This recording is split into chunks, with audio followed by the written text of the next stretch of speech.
ఈ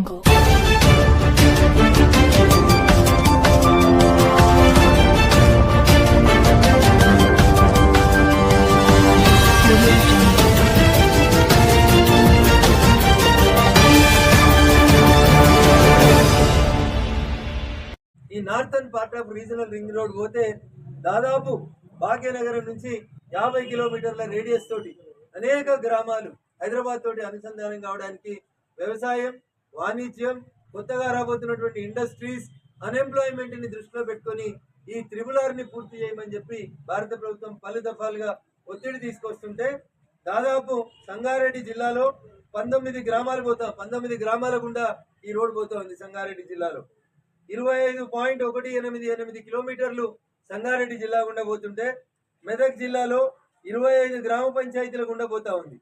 41.92 దాదాపు 42 కిలోమీటర్ల రోడ్డు మెదక్ జిల్లా గుండా పోతుంది. సిద్దిపేట జిల్లాకు వస్తే 31.7 కిలోమీటర్లు 17 గ్రామ పంచాయతీల గుండా ఇది పోతుంది. యాదాద్రి భువనగిరిలో 23 గ్రామ పంచాయతీలు ఎఫెక్ట్ అవుతాయి.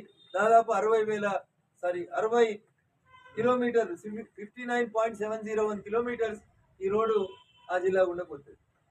సో చాలా మంది ఇప్పుడు ఉన్నటువంటి ఓఆర్ఆర్ ద్వారానే నష్టపోయినాం, మళ్ళీ త్రిబుల్ ఆర్ ఏంది అని అడుగుతా ఉన్నారు. సో బేసికల్ గా ఇప్పుడు ఉన్నటువంటి ఓఆర్ఆర్ 20 సంవత్సరాల క్రితం జనాభా అవసరాల కోసం నిర్మించింది. ఏ దేశమైనా చాలా మంది చెప్తారు అమెరికా అభివృద్ధి చెందిన దేశం అని చెప్తారు.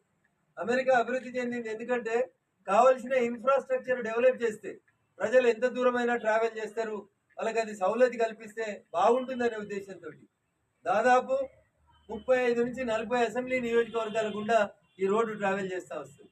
సో చాలా వరకు 10 జిల్లాలు ఇది కవరేజ్ ఇస్తూ వస్తుంది.